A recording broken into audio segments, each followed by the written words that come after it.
He is head over heels in love with her right now. And then he comes to her and he talks to Seetha.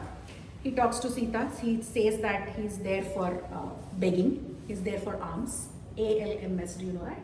Yeah. He's there for alms. And he goes on to ask, who are you? Such a beautiful lady. You look like a lotus.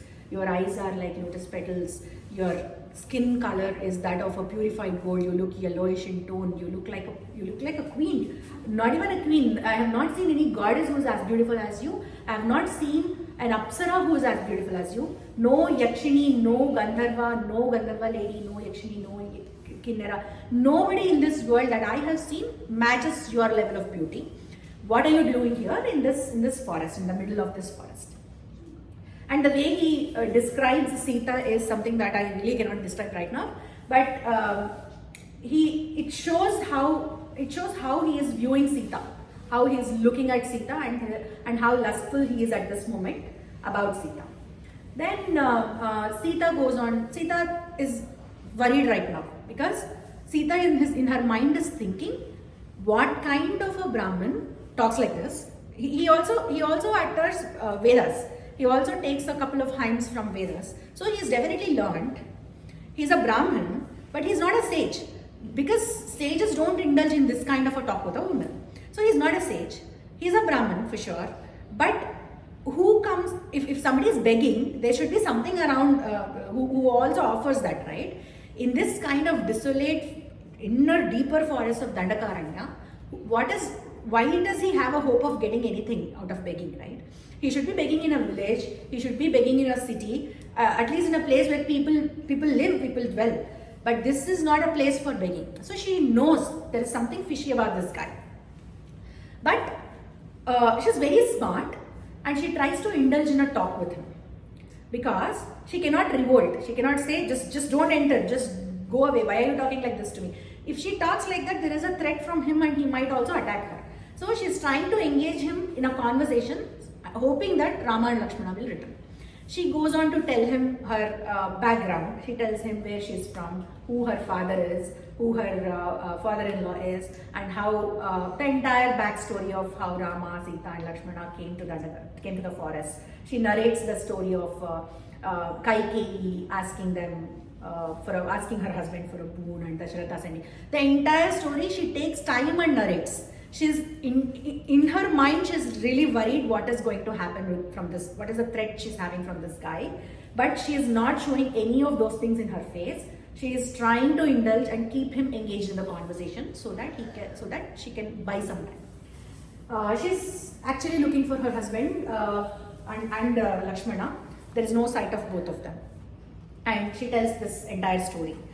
That is done, and then she offers him whatever food she has and asks him, you can sit here and you eat whatever you want to, and my husband will come immediately, come very soon, and then you can meet with him, and from there my business is done. That is what she's thinking.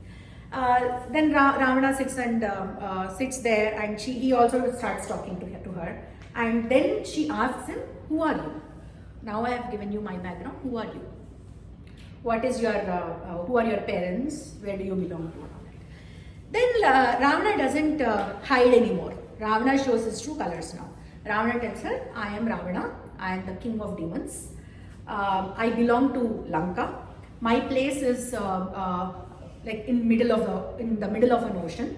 And my city called Lanka is on the mountain top. It is so beautiful. It is so wealthy. It is so rich. And a person like you belongs to that place, belongs to Lanka, not to Dandakaranya. I am very powerful and I have won gods, I have won Indra, I have won, and my stepbrother, half-brother is Kubera, and I have snatched away all his riches. So what he's trying to tell Seetha is he's trying to lure Seetha.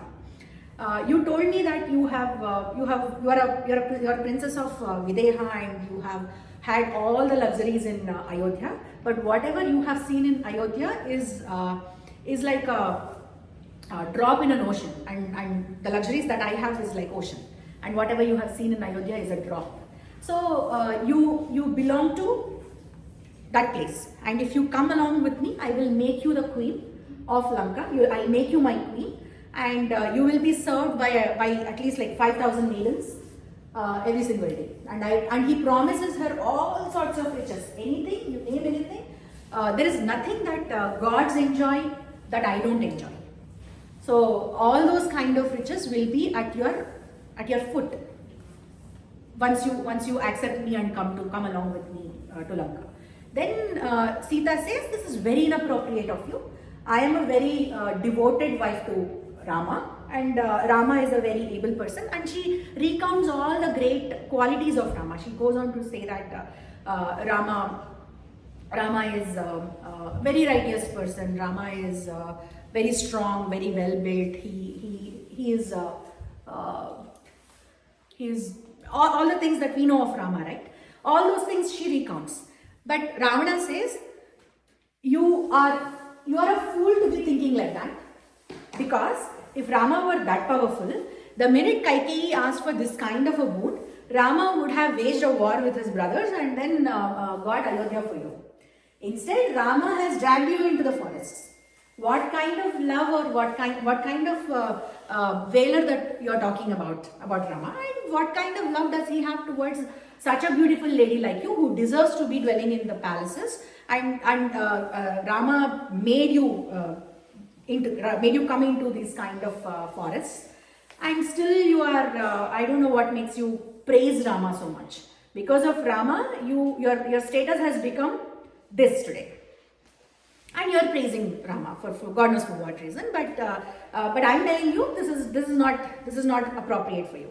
For a beautiful woman like you, you should be belonging to palaces. So he tries to lure her in all possible ways, but Seetha outrightly rejects all his advances. Seetha says, you are minuscule in front of Rama. Rama's stature, this thing is so magnanimous in front of you that you are like a ant in front of him. And then Ravana is irritated right now. Ravana cannot take this lady praising Rama in front of him, because he is so much possessed right now. He is in love with her. He wants her by hook or crook. So that is what Ravana is thinking, and Ravana advances and he grabs Seetha, and with his left hand he lifts her, puts her on his shoulder like this, like how you carry a little child, right?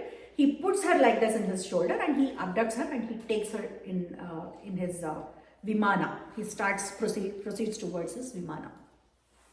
Seetha is worried, Seetha is crying, Seetha is screaming, shouting. The entire place of Panchavati right now is looking very ferocious, very, very gloomy. Animals are not happy. The river, Godavari river also is not flowing happily. It is very slow right now. It is extremely slow. So that is the status of the nature at that moment. Ravana, and she tries to free herself, but Ravana is very strong. Ravana keeps carrying her, and then he orders for his Vimana. Vimana comes with, so the way it is described as, it is a Vimana, but it has carriers, it has mules are the ones that are riding that Vimana. They come and they start off in the Vimana.